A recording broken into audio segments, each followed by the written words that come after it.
ಏನು ಮಾಡೋಂಗಿಲ್ಲ, ಒಂದೊಂದ್ಸಲಿ ವಿಪರ್ಯಾಸ ಏನೇನೋ ಬರುತ್ತೆ ಇದೆಲ್ಲ. ಇದೆಲ್ಲ ನೋಡು ಯಾವ ರೀತಿ ಈ ಥರ. ಈಗ ಭಾಳಷ್ಟು ಜನಕ್ಕೆ ಫೋನ್ ಹೋಗ್ತಾ ಇದೆ. ಈಗ ಭಾಳಷ್ಟು ಜನಕ್ಕೆ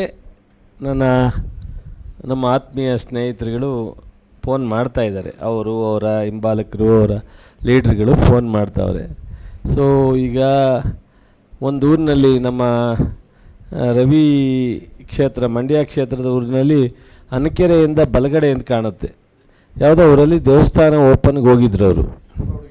ಗೌಡಗೆರೆನಲ್ಲಿ ಮೇಲಕ್ಕೆ ಹತ್ತಿಸ್ತಲೇ ಜನತಾದಳದ ಕಾರ್ಯಕರ್ತರು ಅಡ್ಡ ಹಾಕಿದರು. ನಾನೆಲ್ಲೋ ಪಾಂಡವಪುರದಲ್ಲಿದ್ದೆ, ರವಿಯವರು ಇರಲಿಲ್ಲ, ಎಲ್ಲೋ ಹೊರಗಡೆ ಇದ್ದರು. ಫೋನ್ ಮಾಡಿದ್ರು ಅಲ್ಲಿಂದ, ಸರ್ ಮೇಲಕ್ಕೆ ಹೋಗ್ಲಿಕ್ಕೆ ದೇವಸ್ಥಾನ ಸ್ಟೇಜ್ ಮೇಲೆ ಹೋಗ್ಲಿಕ್ಕೆ ಬಿಡ್ತಾ ಇಲ್ಲ ಅಂದು. ಸೊ ಅವಾಗ ನಮ್ಮ ಹುಡುಗರಿಗೆ ಹೇಳಿದೆ, ದೇವಸ್ಥಾನ ಪೂಜೆ ಮಾಡೋಕ್ಕೆ ಯಾರು ಅಡ್ಡಿ ಮಾಡೋಕ್ಕೆ ಸಾಧ್ಯ? ಸೊ ಹೇಳ್ಬಿಟ್ಟು ಕಳಿಸಿ ಅಂತ ನಮ್ಮ ಹುಡುಗರುಗಳಿಗೆ, ನಾವು ಅವಾಗ ಇನ್ನೂ ಸೋತಿದ್ದು ಎಲ್ಲ, ನಮಗೇನು ಅಧಿಕಾರ ಇರಲಿಲ್ಲ. ಸೊ ನಮ್ಮ ಕಾರ್ಯಕರ್ತರಿಗೆ ಕರ್ಕೊಂಡೋಗಿ ಪೂಜೆ ಮಾಡಿಸಿ ಕಳಿಸಿ ಅಂತ. ಸೊ ಇವೆಲ್ಲ ನಡೆದಿದೆ. ಅವತ್ತು ಏನೇನು ಮಾತಾಡಿದ್ರು, ನೀವು ಟಿ ವಿನಲ್ಲಿ ನಮಗಿಂತ ಬುದ್ಧಿವಂತರು, ಅದನ್ನೂ ಹಾಕ್ತೀರಾ ಇದನ್ನೂ ಹಾಕ್ತಿರಲ್ಲ. ಈಗ ಅಕ್ಕ ಅನ್ನೋದನ್ನೂ ಹಾಕ್ತೀರಾ, ಅವಾಗೇನು ಮಾತಾಡಿದ್ರು ಅವರ ಲೀಡ್ರ್ಗಳು ಅದನ್ನೂ ಹಾಕ್ತೀರಾ. ನೋಡೋಣ ಇವೆಲ್ಲ ಏನೇನು ನಡಿಬೇಕು, ನಡೆದ್ರೆ ಚಂದ.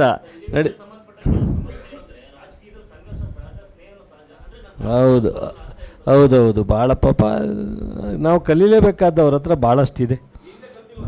ಹಿಂದೆ ಕಲಿಯೋಕ್ಕಾಗಲಿಲ್ಲ, ಬೇಗ ಬಂದ್ಬಿಟ್ಟಲ್ಲ ಟೈಮು. ಅವಾಗ ಒಂದು ಸ್ವಲ್ಪ ಒತ್ತಡದಲ್ಲಿ ಇದೆ. ಇಲ್ಲ, ನಾನೇನು ಮಾಡಲ್ಲ, ನಾನು ಅವ್ರ ಬಗ್ಗೆ ಇವಾಗಲೂ ಗೌರವನೇ ಇಟ್ಕೊಂಡಿದ್ದೀವಿ.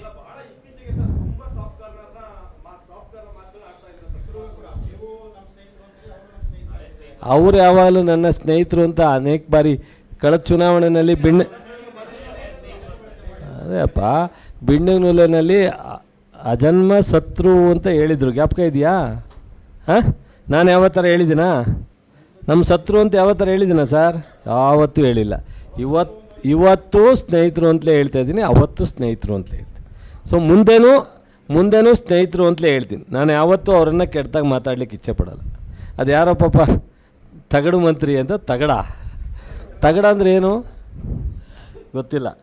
ತಗಡಿಗೆ ಭಾಳ ಲಘುವಾಗಿ ಪಾಪ ಟೀಮ್ ಚೆನ್ನಾಗಿದೆ, ಭಾಳ ಸ್ಫೂರ್ತಿಯಾಗಿ ಚುನಾವಣೆ ಮಾಡೋದಕ್ಕೆ. ಯಾಕೋ ನೆನ್ನೆ ಬಹುಶಃ ಏನೋ ಬೈತಾರೆ ಅಂತ ತಿಳ್ಕೊಂಡಿದ್ದೆ ನಾನು. ನನ್ನ ರವಿನ ನರೇಂದ್ರ ಸ್ವಾಮಿನ ಎಲ್ಲರೂ ಟೀಕೆ ಮಾಡ್ತಾರೆ. ಸದ್ಯಕ್ಕೆ ನೆನ್ನೆ ಯಾರೂ ಟೀಕೆ ಮಾಡಿಲ್ಲ. ಯಾರೋ ಕಾಯೋಣ, ನೋಡೋಣ, ಅವತ್ತು ಮಾತಾಡೋಣ.